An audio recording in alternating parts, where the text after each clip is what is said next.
रात का समय था। रिमझिम बारिश हो रही थी। उस दिन हवा में सन्नाटा पसरा था। आसमान पर बादल घुमड़ रहे थे, जैसे कोई अनहोनी होने की चेतावनी दे रहे हों। मनोज, एक 28 साल का नौजवान, शहर की भागदौड़ से तंग आकर आज वापस अपने गांव की ओर लौट रहा था। गांव शाम होने के पहले ही पहुंचना था, क्योंकि गांव में बहरूपिया नराक्षस का आतंक है। लेकिन बस भी उसकी जिंदगी की तरह खटारा था, जो हर कुछ किलोमीटर पर रुक रुक कर चल रहा था। खिड़की से बाहर झांकते हुए मनोज ने देखा कि सड़क के किनारे जंगल घना होता जा रहा था। शाम होते जा रहे थे और बस अभी भी गांव से करीब 20 किलोमीटर की दूरी पर थी। क्या बदकिस्मती है, ये बस तो सुबह तक भी नहीं पहुंचेगी। मनोज 5 साल बाद अपने गांव वापस जा रहा था। वह गांव के हालिया खबर से बिल्कुल अनजान था। शाम हो गया। बस में सन्नाटा था। कुछ यात्री सो रहे थे, कुछ आपस में जान पहचान बढ़ा रहे थे। तभी बस एक झटके से रुकी। दरवाजा खुला और एक बूढ़ा बाबा बस पर चढ़ा।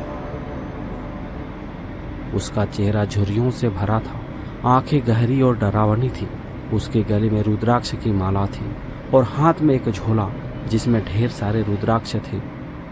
रुद्राक्ष ले लो भक्तों, ये तुम्हारी रक्षा करेगा। अंधेरे में जो छुपा है उससे सबको बचाएगा। यात्री बाबा को अनदेखा कर रहे थे। मनोज ने भी खिड़की की ओर मुंह फेर लिया, लेकिन बाबा सीधे मनोज के पास आए और रुक गए। उनकी आंखें मनोज को घूर रही थी, जैसे उनका मन पड़ रहा हो। तुझे इसकी सबसे ज्यादा जरूरत है बेटा, ले ले, ये तेरी जान बचाएगा। मनोज ने असहज होकर बाबा की ओर देखा। बाबा एक काला रुद्राक्ष उसकी हथेली पर रख दिया।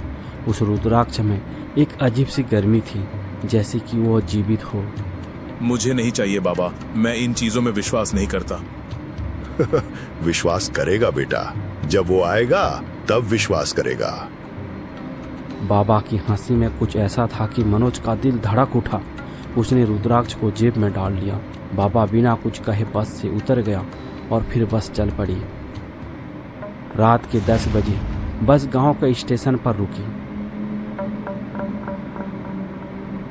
स्टेशन सुनसान था, एक भी रिक्शा या टांगा नहीं था।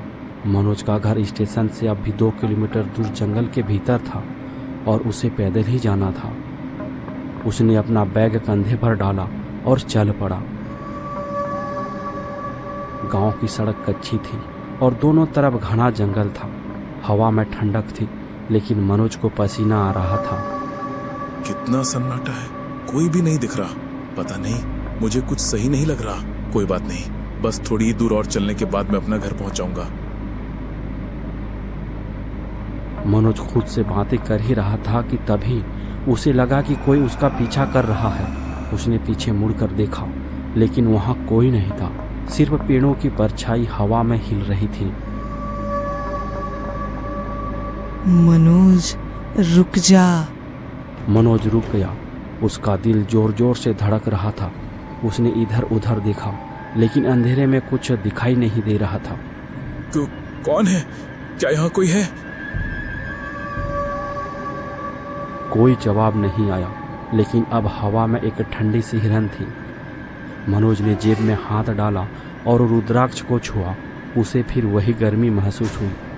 उसने रुद्राक्ष को गले में डाल लिया और आगे बढ़ने लगा। तभी पेड़ों के बीच से काली परछाई उभरी। वो इंसानों की जैसी थी, लेकिन उसका चेहरा धुंधला था। उसकी आंखें लाल थी और वो मनोज की ओर बढ़ रही थी। रुक जा, मेरे पास आ मत। कौन हो तुम? परछाई रुकी नहीं। वो तेजी से मनोज की ओर आई, लेकिन जैसे ही वो करीब पहुंची, रुद्राक्ष में एक हल्की सी रोशनी निकली। परछाई चीखी और पीछे हट गई। उसकी चीख इतनी भयानक थी कि मनोज के रोंगटे खड़े हो गए। मनोज दौड़ने लगा। मनोज किसी तरह अपने घर पहुंचा। मनोज का घर पुराना था। लकड़ी का दरवाजा जर्जर था। उसने दरवाजा खटखटाया। पिताजी, दरवाजा खोलो, मैं मनोज हूँ, दरवाजा खोलो। अंदर से कोई जवाब नहीं आया। उसने फिर दरवाजा खटखटाया, लेकिन फिर भी सन्नाटा था। तभी अंदर से उसके पिता की डरी हुई आवाज आई। कौन है? रात को कोई नहीं आता। तू वो प्रेत तो नहीं? पिताजी, मैं आपका बेटा मनोज हूँ, दरवाजा खोलो, बाहर कुछ। लेकिन दरवाजा नहीं खुला। मनोज ने देखा कि घर की खिड़कियां भी बंद थीं और अंदर से कोई रोशनी नहीं आ रही थी। तभी उसे फिर वही फुसफुसाहट सुनाई दी। मनोज, तू मेरा है, आजा, मेरे साथ आ। मनोज ने पीछे मुड़ कर देखा। वो परछाई वही थी, लेकिन अब और भी डरावनी हो गई। उसका चेहरा अब साफ दिख रहा था, सड़ा हुआ, आंखें खाली और मुंह से काला धुआं निकल रहा था। मनोज की सांसें अटक गई। उसने रुद्राक्ष को कसकर पकड़ा और जोर से चिल्लाया, तू मुझे छू नहीं सकता, ये रुद्राक्ष तुझे भस्म कर देगा। प्रेत की आवाज, उसकी हंसी जंगल में गूंज उठी। रुद्राक्ष कब तक उसके भरोसे बचता रहेगा? वो सिर्फ तुझे थोड़ा और जिंदा रखेगा। मनोज का शरीर कांप रहा था। उसने फिर से दरवाजा पीटा। पिताजी, क्या आप सुन रहे हैं? कोई तो दरवाजा खोलो, मैं मर जाऊंगा। अंदर से पिताजी की रोने की आवाज आई। मनोज, तू जिंदा है, लेकिन वो प्रेत तेरा रूप लेकर आता है। हमें कैसे यकीन करे? मनोज की हिम्मत जवाब दे रही थी। उसने सोचा कि अगर वो बाहर रहा तो वो परछाई उसे मार डालेगी, लेकिन घर वाले उसे प्रेत समझकर दरवाजा नहीं खोल रहे थे। तभी उसे एक पुरानी बात याद आई। गांव में एक बूढ़ी दादी ने बताया था कि गांव के पास एक पुराना मंदिर है जहां एक शिवलिंग है।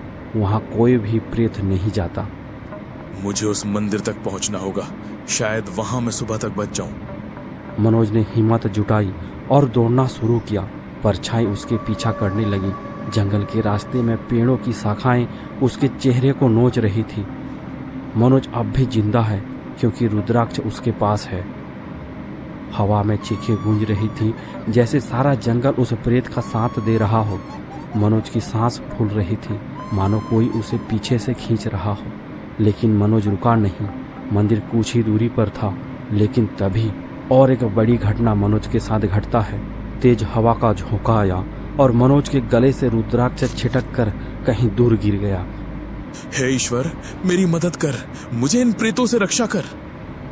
मनोज ने भगवान का नाम लिया और वहीं गिर पड़ा। उस दिन मौसम भी आंख मिचौली कर रही थी। थमी हुई बारिश फिर से शुरू हो गई। मनोज ने खुद को संभाला और जैसे तैसे मंदिर के दरवाजे के पास पहुंचा और वहीं बेहोश हो गया। थोड़ी देर बाद उसे होश आता है। मनोज ने देखा कि उसके पास मंदिर के पुजारी बैठे थे। बेटा, तू बड़ा ही किस्मत वाला है जो इतनी रात यहाँ पर आया है। तू बाहर बेहोश पड़ा था, मैंने तुझे उठाकर यहाँ लाया है। पुजारी बाबा, वो प्रेत, वो आवाजें। अब तुम्हें डरने की कोई जरूरत नहीं है। अब तुम सुरक्षित हो। मैंने तुम्हारे शरीर पर अभिमंत्रित राख लगा दिया है। अब चाहकर भी कोई आत्मा तुम्हें नहीं छू सकता। आपका बहुत बहुत धन्यवाद बाबा। चलो बेटा, अब मैं तुम्हें तुम्हारा घर छोड़ देता हूँ। मनोज पुजारी बाबा के साथ मंदिर से बाहर निकला। कुछ दूर चलने के बाद उसे उसका वह रुद्राक्ष मिल जाता है। मनोज उसे अपने गले में पहन लिया। थोड़ी दूर जाने के बाद मनोज की नज़र एक पेड़ पर पड़ता है। उसने देखा एक बूढ़ा व्यक्ति पेड़ पर उल्टा लटका हुआ है और मनोज को देखकर मुस्कुरा रहा है। उसके मुस्कान बड़ा ही खतरनाक लग रहा था। अरे वो बेटा मनोज, मैंने तुम्हें क्या कहा था? अब तुम सीधा घर चलो। इधर उधर देखने की कोई जरूरत नहीं है। पुजारी मनोज को उसके घर के दरवाजे तक पहुंचाया। दरवाजा खटखटाया, पर अंदर से किसी की आवाज नहीं आई। अरे दरवाजा खोलो, बेटा मनोज आया है। जब साथ में है मानव तो क्या करेगा दानव। पुजारी की इन बातों को सुनकर दरवाजा खुलता है। दरवाजे के अंदर से एक अधेड़ उम्र के इंसान सामने आता है। वह मनोज के पिताजी थे। अंदर आ बेटा, जल्दी आ। मनोज के पिता ने दरवाजा खोलते ही मनोज को पकड़कर अंदर खींच लिया और झट से दरवाजा को बंद कर दिया। पिताजी, बाहर पुजारी बाबा हैं, वो अकेले हैं, उन्हें भी अंदर आने दीजिए। आपने दरवाजा क्यों बंद कर दिया? क्या पुजारी? तुम किस पुजारी की बात कर रहे हो? वही पुजारी जो पुराने शिव मंदिर में रहते हैं, जिन्होंने मुझे छलावा से बचाया है। ये क्या बात कर रहा है बेटा? उस मंदिर के पुजारी? वो तो कब के गुजर गए, 2 साल हो गए हैं। उनकी रहस्यमय तरीके से मौत हो गई थी। अपने पिता के मुंह से यह बातें सुनकर मनोज का पूरा शरीर डर के मारे कांपने लगा। उसके पैरों तले मानो जमीन खिसक गया हो। उसे यकीन नहीं हो रहा था कि उसके साथ अभी अभी जो आदमी चलकर उसके घर तक आया था, उसकी मौत 2 वर्ष पहले ही हो गई थी। ये आप क्या कह रहे हैं पिताजी? उन्होंने तो मुझे बचाया और घर तक लाया है। ऐसा नहीं हो सकता बेटा। जरूर वो महादेव होंगे जो तुम्हें बचाकर यहाँ ले आए हैं। पिताजी मनोज को लेकर पूजा कमरे पर आते हैं और महादेव की पूजा करते हैं। मनोज को कुछ समझ में नहीं आ रहा था कि उसके साथ ये क्या हो रहा है। बार बार उसका ध्यान उस प्रेत आत्मा और पुजारी की बातों पर जा रहा था। पिताजी, आपने मेरे लिए दरवाजा क्यों नहीं खोला? बेटा, वो प्रेत आत्मा बहरूपिया है, छलावा है। वो किसी का भी रूप लेकर घर के अंदर प्रवेश करता है और लोगों को उठाकर ले जाता है। अगले सुबह उसकी लाश जंगलों पर मिलता है। मैंने सोचा वो छलावा फिर से आ गया है तुम्हारे रूप लेकर, इसलिए मैंने दरवाजा नहीं खोला था। मुझे नहीं पता था कि तुम इस तरह शहर से अचानक रात को गांव आओगे। लेकिन अभी तो आपने दरवाजा खोला था, तो पहले क्यों नहीं खोला आपने? पिताजी, आप पहले भी तो दरवाजा खोल सकते थे। हमारे गांव में हमने एक नियम बनाया है, जब साथ में है मानव तो क्या करेगा दानव। जब भी कोई ऐसा कहता है तभी हम दरवाजा खोलते हैं। हाँ, मुझे याद है, पुजारी बाबा ने भी यही कहा था। आपका बहुत बहुत धन्यवाद भगवान, आपने मेरे लिए 2 बार आकर मेरी रक्षा की है। ये क्या कह रहे हो बेटा? 2 बार? हाँ बाबा, जब मैं शहर से गांव की ओर आ रहा था, तभी बस में एक बाबा ने मुझे ये रुद्राक्ष दिए थे। इसी रुद्राक्ष ने मेरी जान बचाई। उसके बाद जब ये रुद्राक्ष मेरे से छूट गया था, तब मंदिर के बाबा ने मेरा जान बचाया। तुम बहुत बड़े किस्मत वाले हो मनोज, वरना आज तक कोई यहाँ जिंदा नहीं बचा। जो भी रात को घर से बाहर निकाला उसकी लाश ही देखा गया है। पिताजी, क्या आप मुझे बता सकते हैं ये छलावा कौन है और ये हमारे गांव के लोगों को परेशान क्यों कर रहा है? ये तो मैं भी नहीं बता सकता बेटा। इसका जवाब तो वहीं जाकर ही पता लगाया जा सकता है। कहाँ पिताजी? जंगल के बीच एक पुराना नीम का पेड़, कहते हैं वहीं पे ये सारी आत्माएं बसती हैं। मनोज जिज्ञासु था। पुजारी की बातें सुनकर उसका नींद ही उड़ गया। बार बार उस नीम के पेड़ के बारे में सोच रहा था। पता नहीं क्या सच्चाई है उस नीम के पेड़ की। अचानक उसके मन में एक ख्याल आया। अचानक मेरा गांव का आना, बस में उस बाबा का मिलना, मंदिर में पुजारी का दिखना, ये एक महज इत्तेफाक नहीं हो सकता। जरूर इसके पीछे कोई उद्देश्य हो सकता है। शायद मैं उन भटकती आत्माओं की मुक्ति दिला सकता हूँ और इस गांव की रक्षा कर सकता हूँ। मनोज बिस्तर से उठ जाता है। हाथ में एक पुरानी लालटेन लेकर मनोज जंगल की ओर चला जाता है। घने जंगलों के बीच मनोज अकेले ही चला जा रहा था कि तभी दूर रास्ते के बीचों बीच उसे कुछ दिखाई देता है। शायद कोई बूढ़ा व्यक्ति जिसके सिर पर कुछ काले कपड़े ढके हुए थे। जैसे जैसे मनोज उसके पास जा रहा था, उसके रोंगटे खड़े होते जा रहे थे। कुछ दूर जाने के बाद वह साया गायब हो जाता है और फिर अचानक मनोज के सामने आकर खड़ा हो जाता है। कौन हो तुम? रास्ता क्यों रोक रखा है? क्या तुम्हें अपनी जान की कोई परवाह नहीं है? 2 बार बच गए, अब नहीं बचोगे। काल तुम्हारा इंतजार कर रहा है। जब संग में हो महाकाल तो क्या करेगा काल। जय महाकाल। मनोज ने महाकाल का नाम लेकर डंडे को जोर से जमीन पर पटक दिया। तभी उस साया के सिर से कपड़े हट गए। मनोज ने देखा सामने कोई और नहीं, मंदिर का पुजारी था। वही पुजारी जो कुछ समय पहले उसने मनोज की जान बचाई थी। लेकिन अब उस पुजारी का चेहरा बिल्कुल अलग था। उसका आंखें सफेद हो गया था, होंठों से खून निकल रहे थे। पुजारी बाबा, आप? मनोज, तू जहां जा रहा है, क्या तुझे लगता है कि तुम उनका मुकाबला कर सकते हो? बाबा, इस गांव को छोड़कर जब मैं शहर गया था, तब तो ऐसा कुछ भी नहीं था, पर अब ये सब कैसे और क्यों हो रहा है? क्या आप मुझे अतीत के बारे में कुछ बता सकते हैं? बदला, ये बदला ले रहा है मनोज। गांव वाले से बदला ले रहा है। आज से करीब 5 वर्ष पहले की बात है, जब तुम इस गांव को छोड़कर शहर चले गए थे। इस गांव के जमींदार नाम था कालिया। क्रूर, लालची और दुष्ट था। उसने गांव के कई लोगों की जमीनें हड़प ली थीं, लेकिन उसकी सबसे बड़ी गलती थी मंदिर की जमीन पर नजर डालना। कालिया ने उस जमीन को हड़पने के लिए मंदिर तोड़ने की कोशिश की। उसने मंदिर के पुजारी यानी मुझको भी मार डाला। तभी गांव वाले ने मिलकर उस जमींदार को मार डाला। तब से उसका आत्मा बहरूपिया बनकर, छलावा बनकर इस गांव के लोगों से बदला ले रहा है। बाबा, इस गांव के लोगों को उस आत्मा से कैसे बचा सकते हैं? जमींदार के आत्मा को मुक्ति देकर। वो कैसे होगा बाबा? कालिया की आत्मा को शांति नहीं मिली है। उसे रोकने का सिर्फ एक तरीका है। क्या तरीका बाबा जी? मनोज, तुम्हें उसकी हड्डियां ढूंढनी होंगी। वो हड्डियां कहाँ मिलेगी? वो तो मुझे भी नहीं पता, उसे तुम्हें ही ढूंढना होगा। याद आया, सूखी नीम के पेड़। जरूर वहीं आसपास में जमींदार को मारकर फेंक दिए होंगे। मुझे उन हड्डियों को ढूंढकर मुक्ति देना होगा। कुछ आत्माएं मरने के बाद भी जिंदा रहती है। वो ये नहीं चाहती कि कोई उनके पास आए, लेकिन आज की रात मनोज ने वह गलती कर दी जिसकी कोई सजा नहीं, सिर्फ मौत है। रात के करीब 3 बज रहे थे जब सारा गांव नींद में डूबा था। मनोज अकेला एक लालटेन लेकर उस नीम के पेड़ की ओर चला जहां आज तक कोई नहीं गया था। कुछ देर बाद मनोज उस नीम के पेड़ के पास पहुंच जाता है। जिसे डर समझा, शायद अब वही मेरा मकसद बन गया है। तू यहाँ क्यों आया है?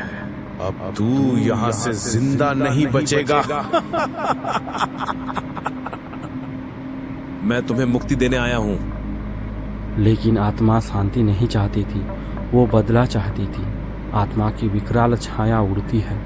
आत्मा मनोज की ओर बढ़ी। यह सब देख मनोज का खून सूख गया। उसके हाथ कांपने लगे। लालटेन भी टिमटिमा रही थी।